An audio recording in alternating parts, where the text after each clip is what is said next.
Y'all gotta check on y'all people. I'm not even finna put this camera on them. Check on y'all people if they came to this spot right here.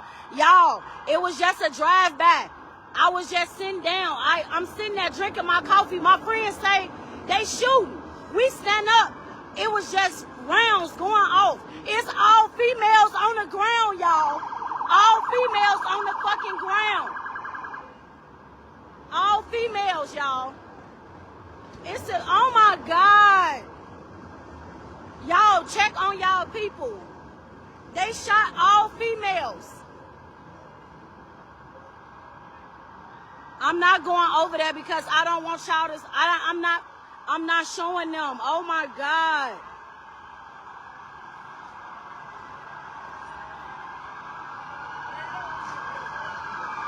Listen, I was just sitting down, y'all. Oh my God, they just pulling bodies out of there. Y'all, it was just a fucking drive-by. Look at this shit. I didn't even see the car. All I know is I heard them shots, y'all.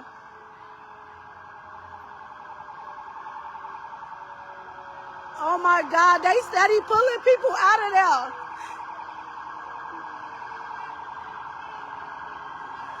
Oh my God. Damn. This shit is crazy.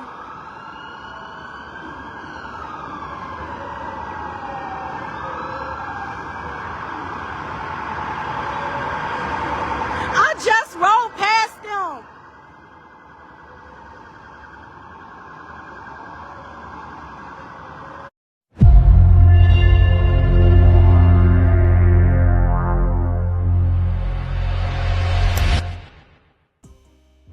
Ladies and gentlemen, confidants, welcome to the Hennessy Zone. Straight talk, no chaser. This place was created for those topics that require, well, a little something stronger than just champagne. Over here, we think and drink responsibly. Now let me give you a disclaimer. Everything discussed in the Hennessy Zone, all of the commentary is based on my opinion, and it's done so in accordance with the Fair Use Act, which allows for these discussions for the purpose of entertainment and teaching, because there's wisdom to be gained from everything, whether it's good or bad. Now, we don't attempt to solve cases over here, but we do discuss them. And I love to hear your opinions about each of the cases we discuss. So please do me a favor and drop in the comments and let me know what you think about today's case. Champagne gang, welcome to the zone, the Hennessy Zone, that is. Straight talk, no chaser. And today we're discussing a story out of Chicago where a party meant to celebrate music ended in unimaginable tragedy.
Niggas talk too much, you get clapped down for all that fucking preaching. I take them all the way up top, I think that nigga reach.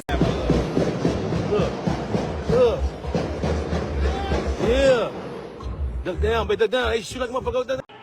Hey, squad, we need more ambos out here. We don't have nearly enough.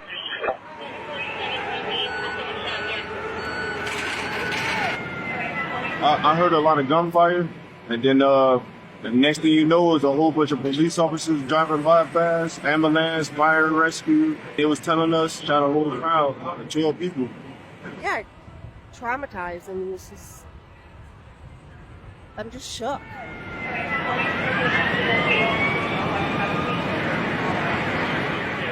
the worst I've seen. Just, people wanting to find their other people, find who was alive, finding who was, where their phones were, because they dropped them in the chaos, so they couldn't even couldn't even find their car keys. It's something that you wouldn't expect to find in the city. We have a lot of shootings, but nothing like this. 18 people were shot outside a packed album release event for rising Chicago rapper Mello Buckzz. 4 of them now deceased, and others are clinging to life. But beneath these headlines, there's a deeper conversation. A conversation about retaliation, drill culture, and how young black women are being pulled into, and in some cases, walking into, a deadly lifestyle. Eyes wide shut. Let's unpack what happened, what's being said behind the scenes, and what this says about where we're headed. At around 11 p.m. on July 2nd, gunfire broke out outside Artis restaurant and lounge located in the River North area of Chicago. This wasn't just any night out. It was a listening party for rapper Mello Buckzz, a 21-year-old rapper gaining fame for her raw street lyrics, known for rapping about sliding, going on drills, and making bodies drop.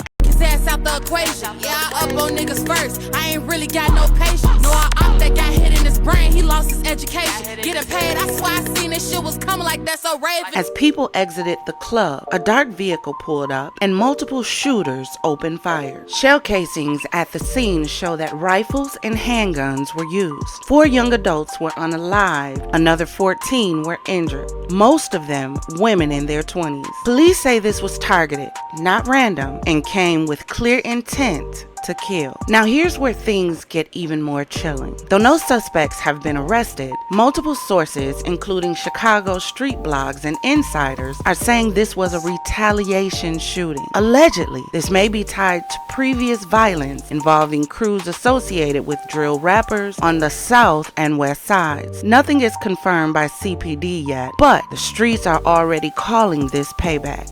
They said that I be steady mugging. Nah, bitch, I just be high. I don't teeth for niggas. We gon' see Glock the Glock if we don't see eye to eye. He tryna prove his point to me.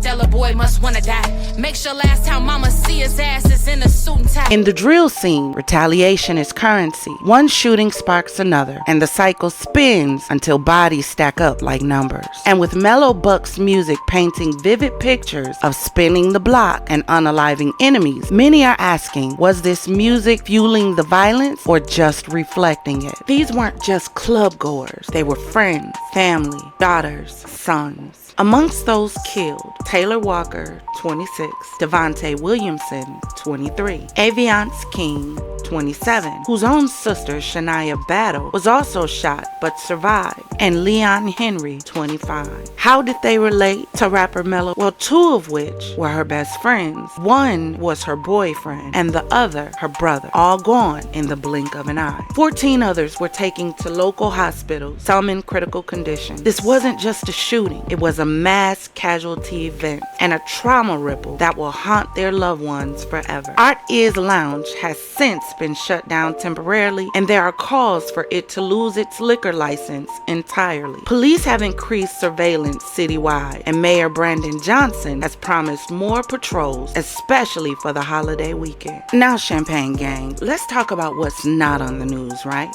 But we all know it in our bones. There's a price to this lifestyle, and far too long, drill music has painted death as currency and violence as validation. We've seen it before. Rappers rapping about spinning blocks, then they really get spun on. And now, even young women who were once just fans and girlfriends are becoming frontline casualties in a war over lyrics, likes, and legacy. What does it say when black women in their 20s can't go to a club without ducking bullets meant for someone else? We need to be real here. Music is influence. And while I'll never police art, we have to acknowledge the ecosystem. Because it's not just about Mello Buckzz. It's about a city, a generation that's starting to confuse clout with consequence. Let that sit for a second. See, we've talked before about how young women get pulled into gang culture, not as shooters, but as shields, as bait, as backdoor setups, as trophies, and sometimes as collateral. They ride for the guy they love. They post up in rap videos. They name drop in diss tracks. But then, when the bullets fly, they're the ones getting laid in caskets because they come face to face with what happens when consequence meets repercussions. It's not just the guys out here anymore. Drill culture has widened the net, and now our sisters are getting hit with the same smoke as the shooters because somehow they want to be the shooters. We have to get to a point where we stop glamorizing this. We cannot keep letting the streets recruit our daughters and sons in silence. And I say this with love. If your lifestyle got your girl ducking gunfire and your little cousin carrying trauma at 13, it ain't a flex. It's a funeral waiting to happen. There are other ways, better ways. We gotta give our girls space to dream beyond drama and protect them before the streets write their eulogy in a verse. I need to have a conversation with the village for a second. Scoot out. Because see, this is what happens when parenting goes lax. Not all, but some. Because some of y'all know what y'all children are doing. You know. You just don't care because they're bringing home bank. When you see your child bringing in money, but no job, but don't say anything. Driving home cars that you didn't pay for, but don't question it. Come home with blood, but they're not cut, and you don't ask for an explanation. See, a lot of parental figures condone this lifestyle. They glamorize it. They're happy when their children are bringing home bands, buying them Birkins, Bentleys, Burberrys. Y'all still wear Burberry? See, my mama would have told us, take it back.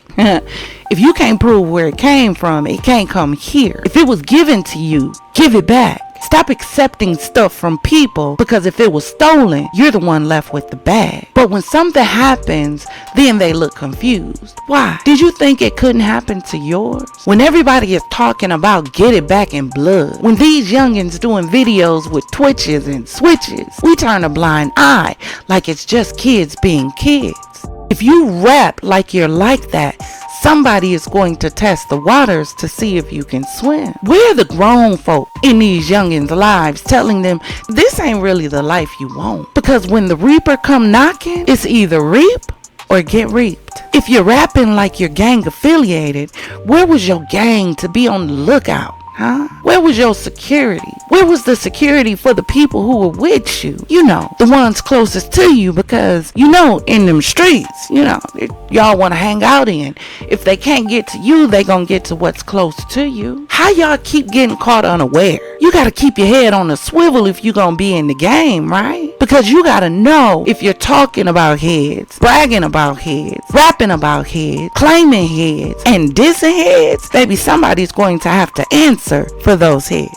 That's how the street work, but nah, y'all think it's cute. Y'all want a little danger. Y'all like a ruffian. And I have to extend this because I'm also talking to my cream team too. Because you know, I like a little cream with my coffee. Vanilla, hazelnut, caramel macchiato. Baby, whatever your flavor. Y'all cool with me.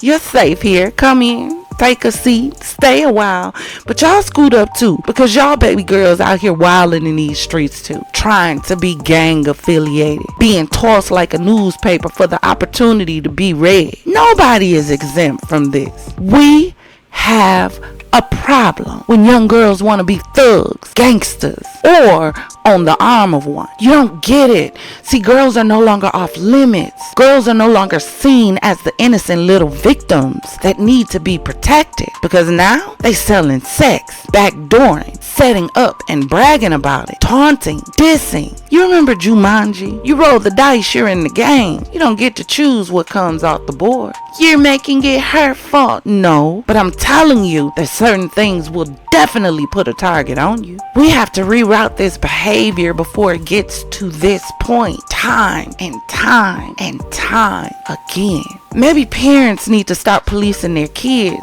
And when that doesn't work, get your village to step in. You know, the same ones who ain't scared. The ones willing to look them in the face and tell them to get it together, and they know not to say another word. Flinch or budge. Somewhere we got lax. We did. We gave our children more and more freedom because majority of our generation was in church. And if you was in the grand, if you know, you know. We were in church on Every day. Home, church, school. In the house by the time the street lights came on. Not coming down the street. Not a second after. You bet not be at no house with no boys. My mama didn't let us stay at everybody's house. And I wish you would raise your voice and try to talk back, cuss, or talk slick. Cause you got a little hair between your legs, as they used to say. That's why I don't understand how 12 and 13 and 14-year-olds are getting unalived outside at 1 a.m. 1 a.m.? Shouldn't you be somewhere getting ready for school? Laying your school clothes out? Remember when parents used to tell sons, stay away from that fast ass girl. Look at you and tell you that girl ain't no good for you. Cut that friend off. Baby, that boy is trouble. Not anymore. Girl, go get the bag. Yeah, that's what they tell them. I'm not gonna tell you you're in danger, Molly, because I'm living vicariously through you, so we both winning. That's what they tell them. Parenting doesn't stop at 18. I don't know where we got that ideology at. A child isn't fully adult until 21 and don't start really maturing until about 25, 26. That's like a child learning to walk into and adjust to adulthood. So why would you leave them to figure it out alone? We have to start instilling wisdom again. We do. Otherwise, we're not going to have a next generation. That's why mama and big mama is important. You know, for wisdom. These grandmamas these days still want to be in the club. They're not trying to teach nothing anymore. Because why can't the music be about stacking a bag? You know, legitimately. Breaking barriers.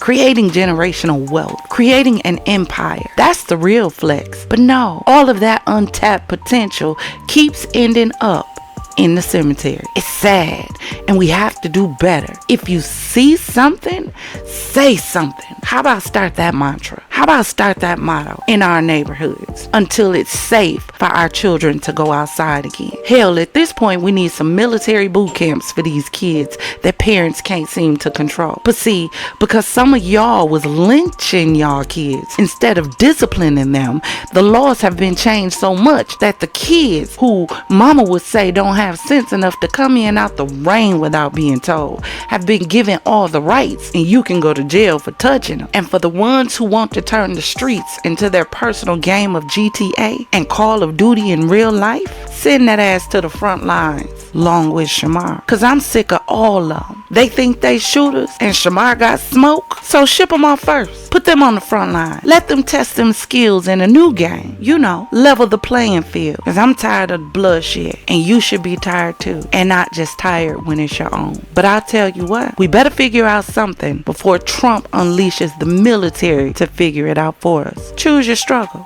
To all the lives lost in River North, you deserve more than this.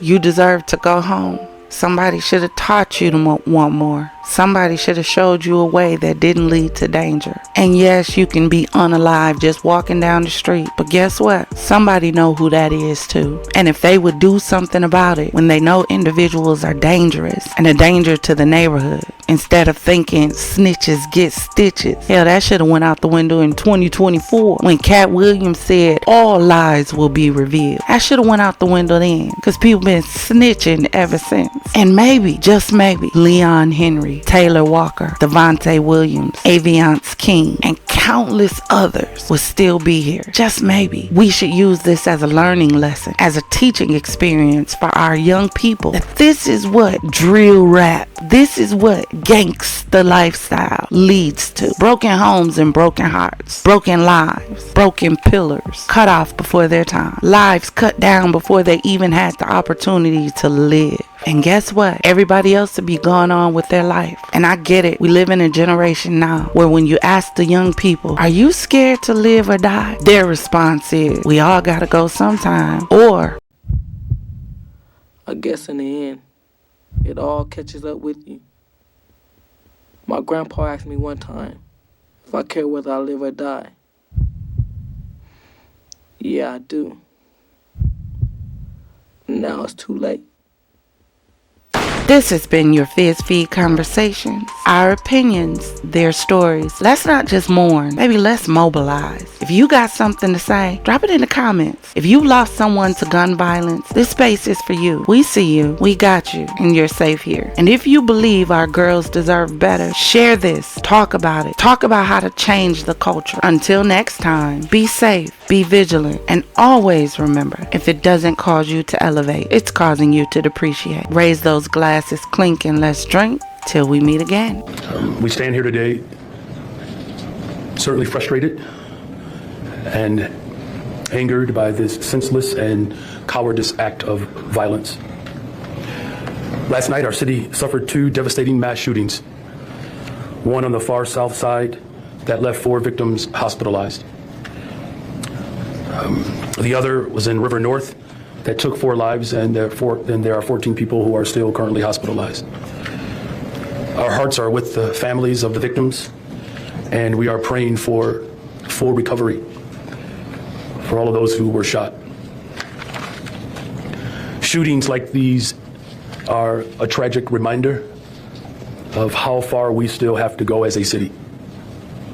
Shooting into a crowd of people that's not the best of who we are as a city. It's unacceptable, and we will not stand for that in the city of Chicago. We are frustrated, but we are also grieving. We will not rest until there is full accountability. I'm calling on any Chicagoan who has any information about these mass shootings. I'm calling on anyone who has information to come forward. Come forward to help us find these individuals and bring them to justice. It is going to take all of us to stand together against violence. That is why we say that the job of keeping our city safe is not finished. But furthermore, we are still determined, more determined now than ever, to not allow these events to take us backwards. We cannot allow these types of acts of violence to escalate or be normalized. We are mobilizing now to make sure that this incident does not return and bring about more violence. Our Chicago Police Department is working with the families, and victim services are being provided and resources to the families of these victims. Today is certainly a difficult day for our city. We all need to continue to come together and work even harder to stem this senseless violence. I'm grateful to our first responders who showed up the way they always do, as heroes, saving lives and bringing calm to what was a very chaotic event and scene last night. And with that, I'm appreciative of the Superintendent of Police Department, Larry Snelling, and he will speak to you more about these incidents. Thank you, Mayor. And good afternoon. Good afternoon. First, let me just start by sending my condolences to the families of the 4 individuals who lost their lives last night and the 14 others who were injured by gunfire. When you have a mass shooting like this, it's always a brutal scene. The first thing I have to do is talk about the response and the response of our officers to that scene, that you can only imagine a level of chaos, rendering life-saving aid to those who were also injured, getting people to hospitals as quickly as possible. The first responders, the fire department that showed up, our paramedics that showed up to help out, to do whatever they could to save those who were injured and bleeding, to get them to the hospital for treatment. You know, last night's shooting, and let's call it what it is, it was deplorable and cowardly. You roll up to a location where we have an event going on. Multiple people exited that venue. They were standing on the sidewalk when a vehicle pulled up. It was around 11 o'clock last night, and they opened fire on the crowd. They didn't care who was struck, and in a matter of seconds, they were able to shoot 18 people. In a matter of seconds, taking 4 lives. The victims who lost their lives, 4, a 24-year-old male, a 25-year-old male, 26-year-old female, and a 27-year-old female, lost their lives at this senseless shooting. 14 others were injured by gunfire. Now, currently, our detective division is working extremely hard to get to the bottom of this. We as the Chicago Police Department want to make sure that we bring justice to these families, but we also want to make sure that we take individuals who are this violent and this careless off the streets. It's important to all of our residents of Chicago, and for anywhere else in this country, to remove these types of individuals from the street. Look at how quickly and carelessly 4 lives were snuffed out, with the possibility of a total of 18. We have to do better. We have to hold people accountable. And we, as a society, have to hold people accountable. Wrong is wrong, and when we see it, we need to call it. So we ask anyone who has any information about this shooting, any information about the shooters, you can submit an anonymous tip at cpdtip.com. That's cpdtip.com. It's an anonymous tip that could help our detectives get to the bottom of this. The Office of Victim Services is responding to this shooting currently. They're out talking to the survivors. They're visiting the hospitals. And Victim Services will be available for not only the victims, but the families of the victims who have been harmed by this particular act. All the services are confidential and free. Anyone in need of crisis counseling and support can contact the Office of Victim Services by phone. The number is 312-745-6340. Again, the number is 312-745-6340, or you can email victimservices@chicagopolice.org. When we talk about gun violence, and this is something that we just talked about recently, it can affect anybody at any given time, innocent bystanders, those who are targeted and those who are not. These careless acts take lives, creates trauma, fear across our city. Keep one thing in mind, this was an isolated incident at that particular location. It was a space that was rented out for this particular event. As we move forward throughout the weekend, we know it's going to be above 90-degree weather throughout the weekend. We have the NASCAR event going on the 4th of July. Now we know during this weekend on the 4th of July every single year, people gather. They get together. We have to do this responsibly. If we see things going on out there that we know has the potential to lead to violence, we need to do everything that we can to report that. Report that to the police. You've heard it before. It sounds like a cliche, but if you see something, say something. It's important. Lives can depend on that. So what I can assure you is that the Chicago Police Department will be out in full force, making sure that we're keeping the city safe and protecting lives from one end of the city to the other.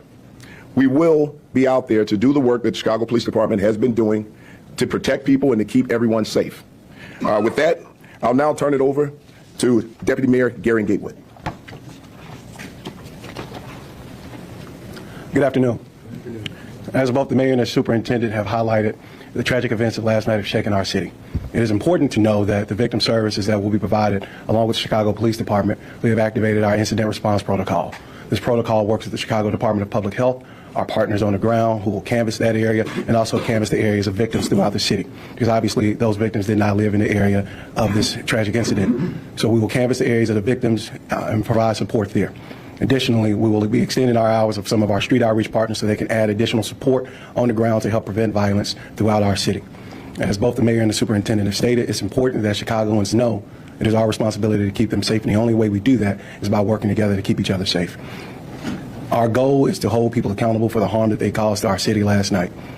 We don't need to normalize this because it is not normal. It is not okay. We're going to do our work to make sure these people are held accountable. We're going to do our work to make sure we can surround our arms around victims, provide services for those who need it.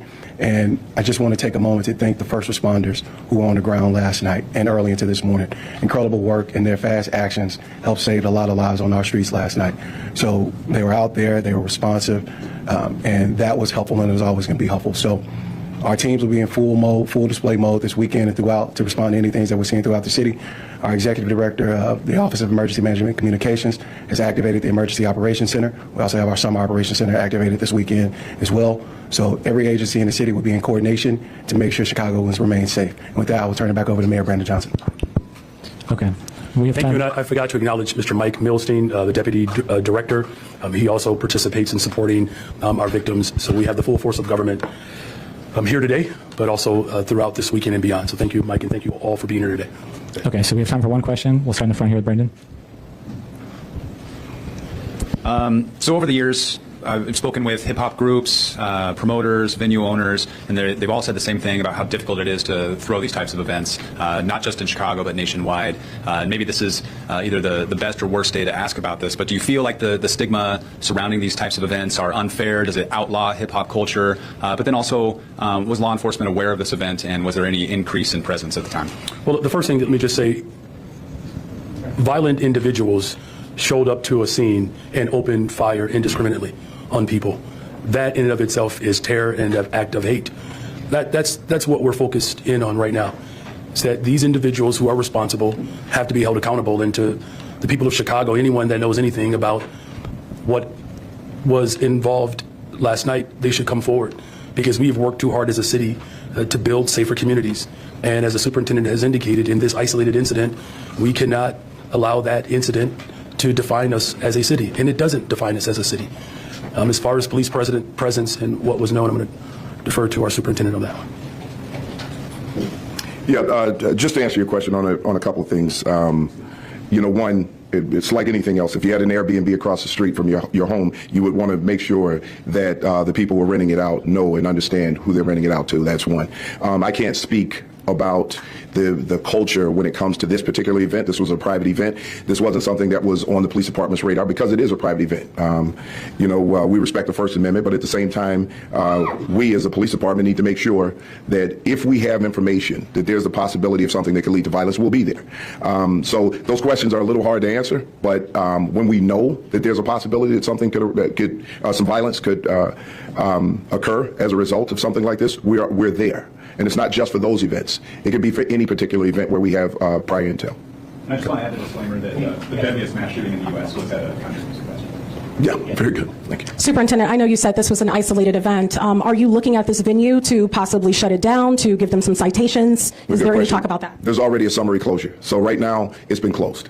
And until we get to the bottom of this, I mean, you know, we had 18 people shot at this location.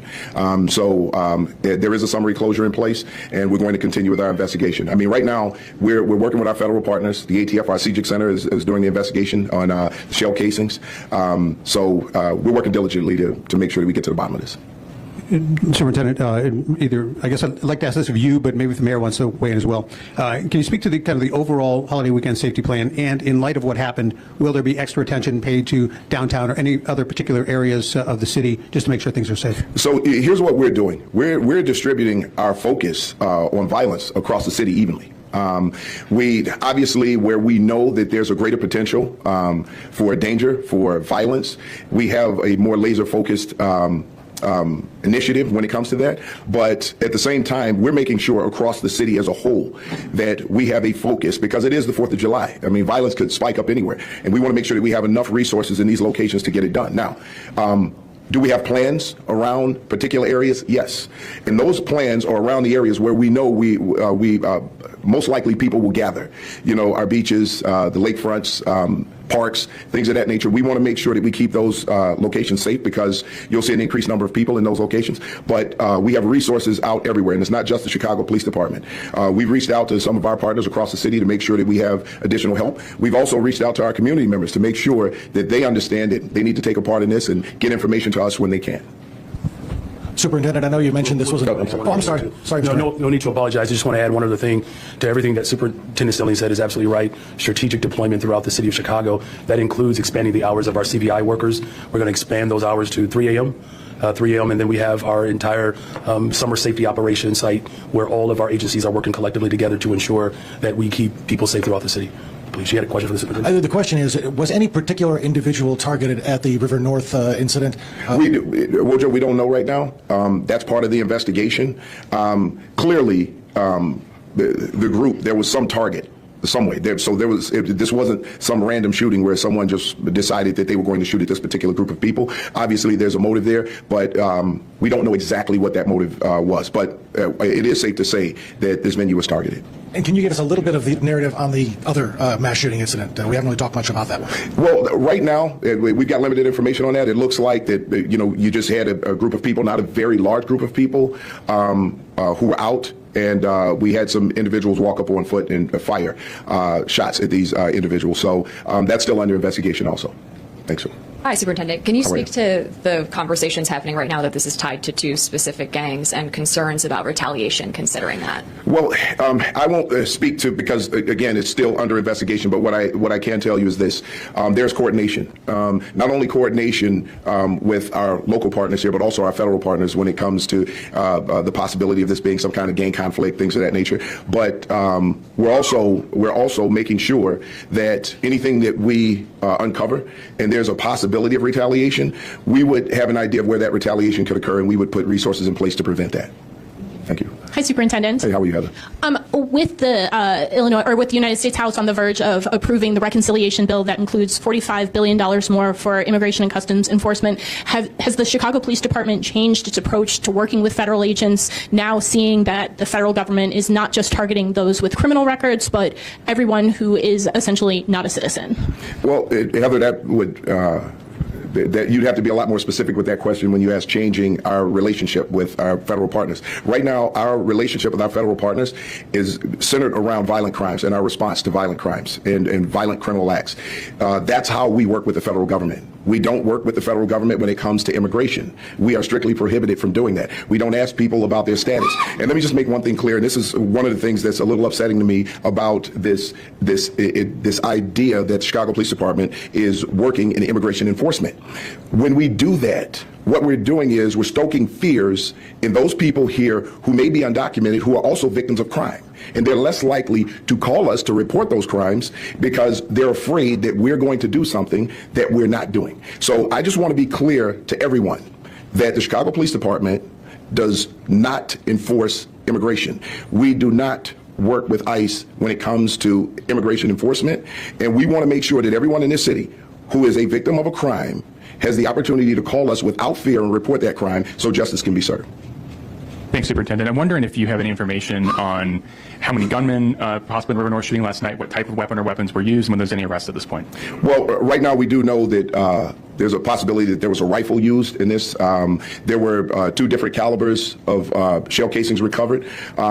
To the number of gunmen, we're not sure. I'm not sure right now. I don't want to get ahead of that investigation because it's still being investigated. They're still pulling down camera footage and going through these things. So until we have more concrete facts, I can't give you an exact number, but there were multiple shell casings found at the scene. Superintendent, can you talk about where specifically the canvassing is happening, since no one involved was from River North? Where exactly are cops focusing their investigations today in the city? Well, first off, the investigation starts at the scene because it is a crime scene. Inside, outside of locations, some of our squad cars are part of a crime scene where our officers took people to the hospital and they were bleeding inside of our squad cars. This is the kind of chaos that we deal with on a daily basis and the work that police officers do. But at the same time, as we gather more and more and more information, we will then know where to put those resources. Right now, it's still early in the investigation, so it's hard to say exactly where everything is going to be. So once we get a little deeper in the investigation, talk to more witnesses, talk to the victims, start to get statements, we'll have a better idea of where we're going to deploy people. Hi, Superintendent. This is also possibly for the mayor, if he would like to comment as well. Alderman Riley is calling for Artis' business license to be revoked. Their license is related to operating a restaurant. They don't have a public place of amusement license or liquor license. And as you mentioned, the space was rented out. Some would say that the owners could have never predicted that this could have happened outside of their establishment. Is it too soon to consider revoking the business license in its entirety, and do you support that? Well, here's what I'll tell you right now. It's still early. We still need to do a full investigation. However, right now there is a summary closure. I believe that that's the right thing to do at this very moment, just to ensure that while we're doing this investigation, nothing else happens, right? It's all a part of the investigation. The other part of that, I'll allow the mayor to talk a little bit. Yeah, thank you for that question. What we do know about this business and this establishment, this was a business that, quite frankly, was a restaurant that was a safe space, in particular for the LGBTQ plus community. In fact, if I understand their structure, this was one of those bring your own, if you will, establishment. So, do we have an opportunity to look more strategically around how venues are rented out? Of course, we're, always going to look towards finding ways in which we can, ensure safety in all of our establishments, but I want to be absolutely clear that this was not a club, it was a restaurant. The owners have demonstrated a great deal of thoughtfulness around just their business plan and ideal and its motivation. And, as a body of government, it's always useful for us to figure out ways in which we can innovate, retool, or reconsider our approach to make sure that we do everything in our power to eliminate these type of incidents from occurring. Thank you for that question. Thank you. My question is for Superintendent. In the past, you have mentioned that you guys work with nonprofit organizations over at the neighborhoods to prevent or fight violence. Can you elaborate about what type of coordination are you working on for this weekend, especially in areas where we know or see more shootings, Little Village, Back of the Yards? Can you elaborate on that? The mayor actually talked a little bit about that earlier with the CBI workers. Look, each one of our district commanders has contact with CVI workers. These community violence interrupters are out there. They're engaging with people in the communities. There are times where when we're in the downtown area with the young people, we have had CVI show up along the beaches. It's important work, but it's also important to have our community members, because you also have community leaders who are out there doing similar work. So it's going to take everybody. So it is a part of the strategy. It's always a part of the plan. When we convene every Wednesday with our comm staff, we look at districts and we see how they're utilizing those resources to make sure that they're in place and we're all working in lockstep. I'm going to bring our deputy mayor up to talk a little bit more specifically around even some of the community-based organizations. But to the superintendent's point, it's not just policing. It's going to take all of us to ensure that we continue to build on creating safe spaces in communities throughout the city of Chicago. Policing alone is not going to get us there. So I appreciate the question, especially because we are expanding and extending the hours of CVI so that these community violence interrupters can be in places strategically and longer to provide more support within these communities. But Deputy Mayor Gatewood, do you want to talk a little bit more about just the summer safety strategy, particularly around other community-based organizations? Thank you. Just to add a bit more onto it, both the superintendent and mayor were spot on again. We have begun this work some time ago, but ultimately we just had a conference call yesterday with a lot of our lead CBI organizations in the Chicago Police Department to map out where those deployments will be this weekend, where folks can be beneficial and helpful.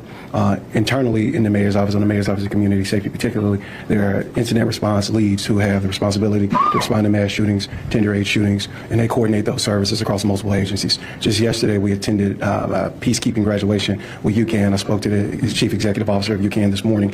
While they don't cover the downtown area, they're going to be expanding their resources throughout this entire weekend to provide more support. I also talked to Sam Castro out of INVC, the Institute for Nonviolent Chicago. I've asked him to help coordinate along with Elvis Ortega from our team internally what that response will be with our community violence interrupters throughout the entire city. Again, as the mayor mentioned, those hours are extended, but also the hours are extended with our victim services partners. We also activated a few safe spaces throughout this weekend too. Late night basketball, which will bring in over 100 young folks in each of those locations around the city to create those safe spaces, while also making sure we have the resources necessary with our police department, our fire department, the Office of Emergency Management Communications, so they can continue to do the work that they do, so we can try to help continue to lighten the load on their backs. You will see all of us out throughout the weekend. He's not on camera, but everybody in the world knows Glenn Brooks, so everybody will see all of us out this weekend trying to make sure we're doing everything we can to keep the city safe. Beyond this weekend, we're going to continue our coordination. As I mentioned earlier, the Summer Operations Center, that group meets every Friday, Saturday, and Sunday to walk through every issue that is impacting the city, every issue in violence, every large-scale event. How can we respond to that? What additional resources are needed? How do we tweak resources from the day before? So if something happened the day before that we need to adjust our plan to, we use that call as a place to do it. We also have strategy calls daily with the superintendent, the chief of patrol, the commissioner, Annette Nance Holt, and also Frank Velez from OEMC. That is on the government side. On the community-based organization side, each of our agencies works hand in hand with them to make sure, one, we know what time they will be in locations, what we can expect from their coverage, and then we make sure they have points of contact with Director Glenn Brooks, the Director of Violence Prevention and Community Safety, Manuel Whitfield from our team. So one, we also have those points of contact consistently so everybody knows who to call when something happens. The superintendent mentioned the CPD and CVI professional understanding. When we first came in as a team, that was in a few districts. It's been expanded to almost every single district in the city of Chicago. So when something happens, there's additional support on the ground to provide resources and victim services to those families so the Chicago Police Department can continue to do their job of not only providing victim services support to those families, but helping solve those crimes to bring closure to those families and help continue to drive violence down in our city. So I hope that provided some more detail.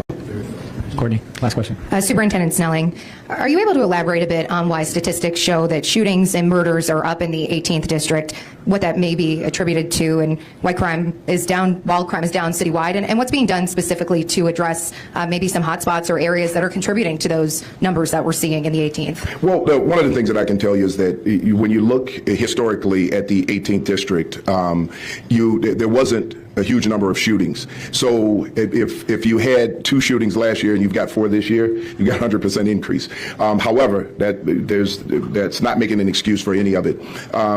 We analyze these things as we go along. We look for conflicts. We look for patterns of practice, or we look for patterns in general. Could be robbery related. Any of those things could be issues. I'm not saying that's exactly what it is, but we do our research on it. We sit with our district commander and everyone in the central business district, and we attack these problems based on putting resources in the right places. So we have to do a little more research because we're halfway through the year to determine what all of those factors are. But we are working very hard to make sure that we keep crime down throughout the city. And we do that, and I have to mention a couple of things. You know, our Chief of Patrol, John Hine, who works really hard in making sure that the city is safe, showing up to these scenes, showed up there last night. You know, Chief DeVries from Counterterrorism following up with intel, and our Chief of Detectives, Antoinette City, is following up just in incredible ways with the Detective Division. The leadership there has just been absolutely great. Glenn Brooks being on the ground. And then our partners up here, Mike Milstein, Deputy Director over Victim Services, overseeing that. You know, Commissioner Holt, you know, just can't say enough about her and her team and how we work together, how they show up to make sure that we're all working together to clear that scene. And Frank Velez, you know, over OEMC, the dispatchers there, without that coordination, this becomes much harder. So the partnership across the board up here has been, you know, absolutely great. The coordination with Deputy Mayor Gary Gatewood, the constant conversations with the mayor. It's across the board, responding to something like this is very important that we have all of those wheels turning. But if I did not mention the initial response by our officers and by fire, I couldn't walk away from here without mentioning them, the boots on the ground, those officers who showed up, witnessed all of this trauma, and responded, getting people to hospitals, using their Lee-Mark kits to stop people from bleeding out. It's just great work being done by the men and women of the Chicago Police Department, boots on the ground, just amazing stuff from the fire department, and we're going to continue to do this. And I just believe things are trending in the right direction. Last night was a terrible, terrible, terrible thing that occurred, but we're going to continue to fight to keep those things down. Superintendent, can I ask you a question just for my colleague Michelle Garrido, who couldn't make it here? Can you address some of the talk on the street that perhaps this was a retaliation shooting, that some of the folks who were shot had been making fun of someone else who was shot and killed on 87th just a couple of days ago? Well, Craig, I like the way you stole that question. But just real quick right now, I can't confirm or deny that right now. We are continuing to gather facts about this, and the more information we have, because I don't ever want to stand up here and give you information that we can't prove concretely. Right now, everybody's working across the districts, across bureaus, and we're going to make sure that we get to the bottom of this. And as soon as we have some facts that we can hang our hats on, we'll get you that information. You're looking into it. Absolutely, absolutely. We look into every possibility that where we can solve a crime. So yes. Okay. Just want to make sure that thank you, Superintendent. Thank you again, Superintendent Stanley, for your leadership, Commissioner Annette Nance Holt, our Executive Director Velez, Mike and Gary, and thank you both. Just want to remind people again this weekend, I want people to enjoy the city of Chicago. You know, this tragedy that we are working through today, again, this does not define us as a city. This is still the top destination for people around the globe, but I need people to come together as a city to show up for one another in order for us to continue to drive violence down in the city of Chicago and to prevent incidences like this from occurring. If you know something, you see something, you got to say something, you got to come forward. Our police department and our fire department has done an exceptional job. They cannot do it alone. It's going to take all of us. I'm counting on you, Chicago. Happy 4th of you all. Thank you.